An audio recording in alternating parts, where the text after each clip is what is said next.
Speaking of goofballs, though, there is a story that I want to talk about this. So, Batwoman, the show, that is, all right, so what you had Batwoman, then now, which is a tokenized Batman, and now you have tokenized Batman and this black Batwoman. For those of you that have been able to keep up with the ads, has done a great job of covering some of the ratings, as from Hill versus Babyface, that is. And let's say they haven't been good at all. So one may wonder, how the hell is this show getting funded? Well, again, it's kind of we know CW, I think they're trying to sell it off anyway. But it's just, that's how these big production companies and all that, they work. They're able to subsidize other projects with other projects. It's something that is fairly easy to do. So, yeah, it makes no sense that maybe this went on for 3 seasons. But here's a trip.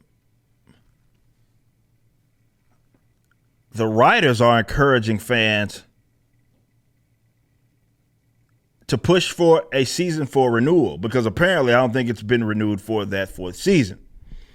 The writers shared their instructions to fans of the CW show on Twitter. Celebrate the arrival of Batwoman's 3rd season on HBO Max, they wrote. Stream season 3 and share your appreciation, favorite scenes, memories, and why Batwoman should be renewed. Include renew Batwoman in your post. So what they're trying to do is, the writers who have failed upward for the most part, a lot of them are getting jobs with like this upcoming Gotham Knights thing, which is dead on arrival. I ain't talking about the game, I'm talking about the show. What's happening here is that they want the customers, which again, I don't know if people actually watch this show, to be honest. You got to understand, Twitter normies are like a very specific demographic of people that don't really represent like the public at large. They make stand accounts. They'll be like enthusiastic on Twitter. They get a lot of retweets. But then when you look at it in perspective, it's like, well, that's not that many people. Definitely with this being like nationally televised or something. So what they're doing is begging, because it doesn't look like, I think maybe they've had enough. Maybe the write-offs have reached its limitations. And they're like, okay, guys, we want this job to continue. We need you guys to convince our bosses that this shit should be continuing on, because the numbers themselves and the enthusiastic isn't organic at all. Now, look, I'm all about feedback. I'm all for getting people engaged.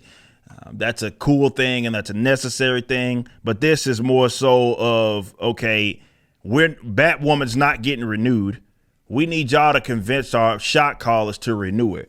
But if it was hitting it and knocking it out the park, it wouldn't have a problem. And this is posted by the Batwoman's writers' room, blue check marked. This is very true. This isn't something I'm making up or pulling out of my ass. This is something that they posted via Twitter. And that is the place to try to get this fake sort of conjured up enthusiasm. And as you can see, include, and they capitalize, renew Batwoman. They want you to post your scenes on HBO Max, that's your favorite scenes, show your appreciation, and you need to include a renewed Batwoman in your post.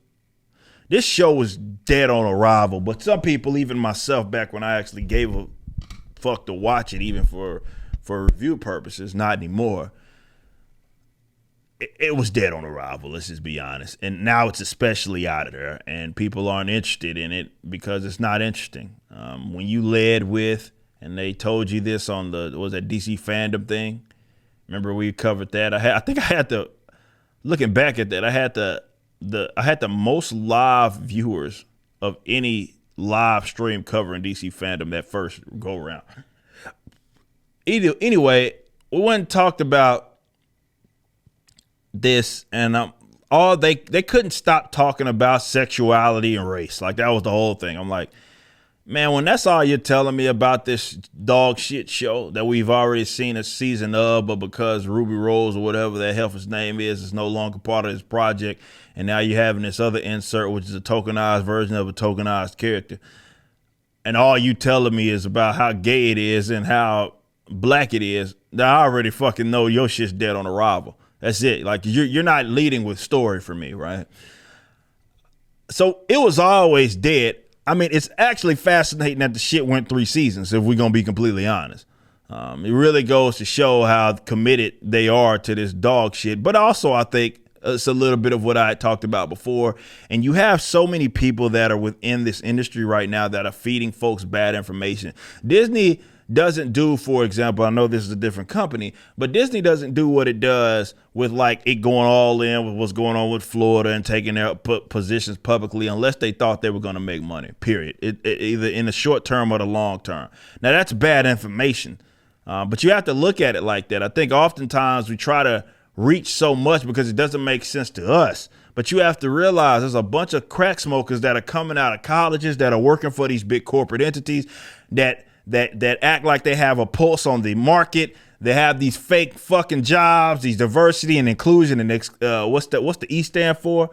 I don't fucking know. It's DIE, basically DIE. But you have equity. That's what it is. So you have these fake ass positions of power that are being implemented in all of these mega corporate entities that production companies or people that are putting out material through Hollywood, and they have all of this just bad information being fed to them that they're being convinced by people with blue hair that are coming out of dogs are barking, that are coming out of college. So they're convincing them that this is what people want going into the future, and this is what's going to make the money.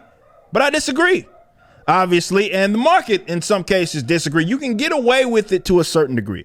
You can get away with it as like, something that's more of a temporary thing. You can get away with it.